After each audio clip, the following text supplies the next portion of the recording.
Good morning. I'm Stuart Dorby, and I'm the energy correspondent of Mirador Television. I'm also the editor and publisher of greenbarrel.com, a website which aims to encourage investment in renewable energy. Today, I am going to talk about the energy security and energy pricing and what it all means.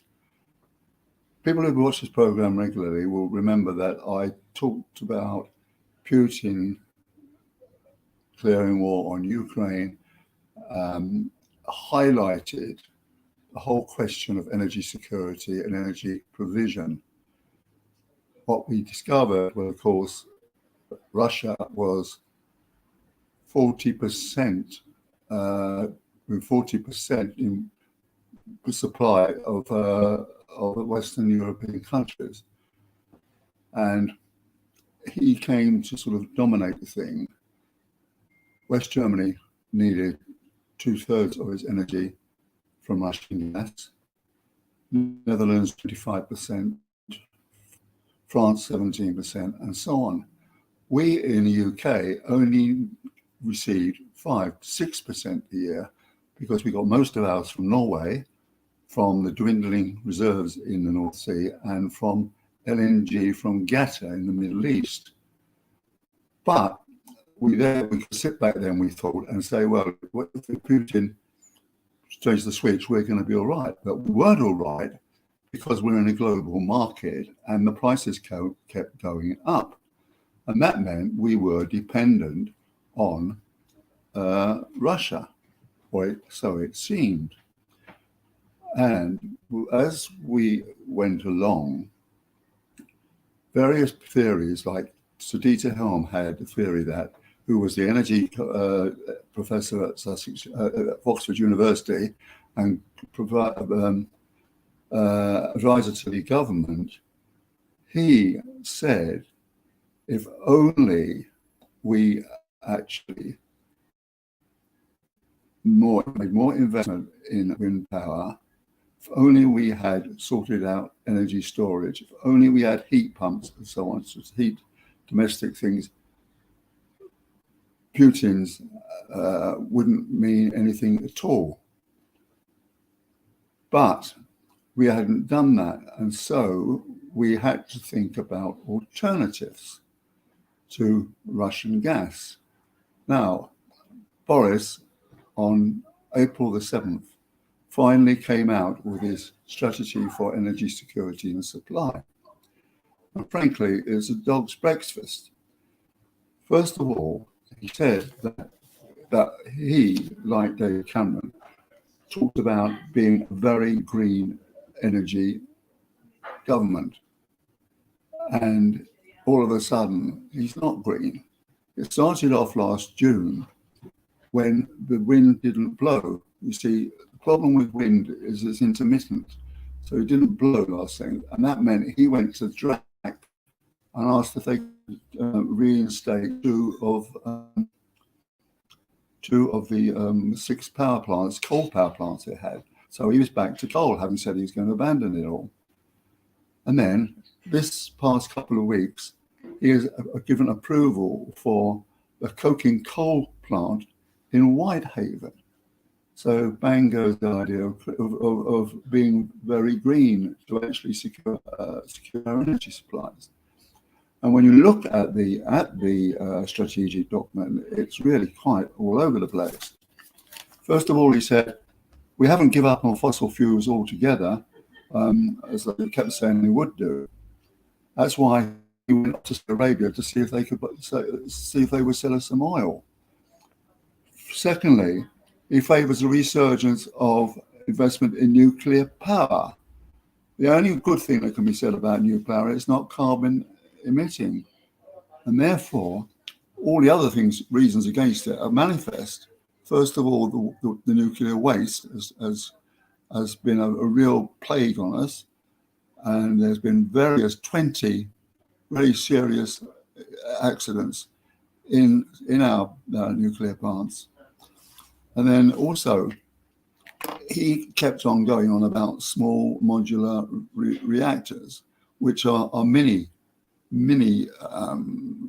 nuclear stations, where you can actually assemble all the bits and pieces you need and put it together in a factory like you could cars or tins or producers and so forth. But no, he suddenly discovered Hinkley Point, the great monster on the Somerset coast, which has been very controversial because when David Cameron was at PM, he got the Chinese people to invest in it. And they put in 6 billion, and the whole total out of total of 18 billion. And it did actually produce 3,200 gigawatts. So it would have been very provided quite a lot of homes in terms of energy. But you've really got the sort of downside of these, which I just outlined. Next, he said that we could be able to say that we could do the resurgent role for oil and gas from the North Sea, on which estimates suggest 7.9 billion barrels of oil reserves remain under our seas and 560 billion cubic meters of gas. Well, that's a lot of gas and oil. And then, obviously, in terms of security supply, the North Sea was really 2 months ago. Barrels may very well be commercial today's Brent cruise. And finally, we've got the wind power things where he's actually said that we're going to invest heavily on offshore wind, and that will mean that we got from 10 gigawatts to 50 gigawatts, which will power more than half. But that's going to cost a lot of money, and it's going to take a long time to come on stream. So will the nuclear plants, won't come on for 6 years.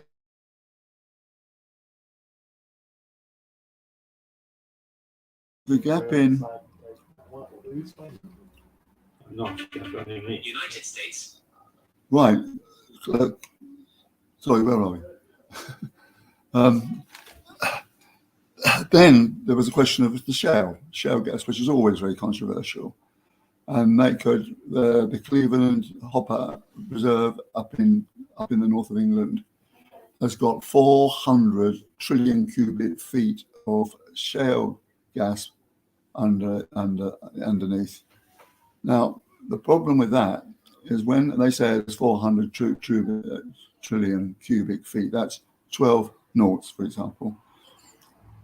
The thing that it's there, but it's not all exploitable.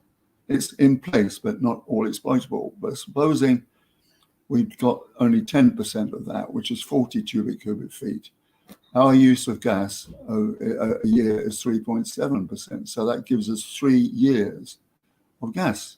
But in 2019, first of all, the problem with shale gas is, unlike America, where the person who owns the top also owns the underneath. Here, the Queen owns the top. That means the local council own it. And they will not allow it because in 2019, Citroen, a company, had 2 little earthquakes outside Preston. So that's out. And then finally, there's the biggest gap in the whole thing, is that there's nothing to talk about domestic heating and power generation, which is a real problem because we are dependent on gas for 85% of heating our homes, to heat our homes. So we've got to find a way of getting around. So the last thing that they came up suggested was that they would actually bring in a warm heating, warm home allowance, and they would support it. Well, after 6 months, they canned the whole thing. So we're now in a situation where our domestic supplies are going up. They're £2,000 a year now.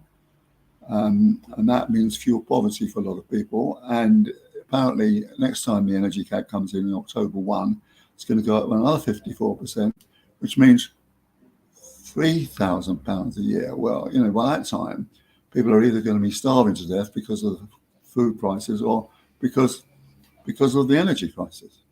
It's not on any of it. It's just so pathetic.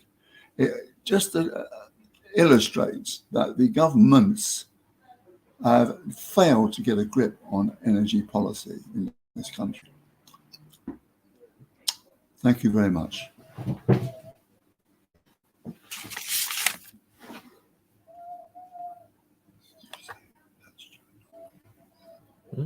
You say, Stuart? Yeah, this has been Stuart Dalby doing Energy Matters. You've been watching Mirador TV. Thanks for watching.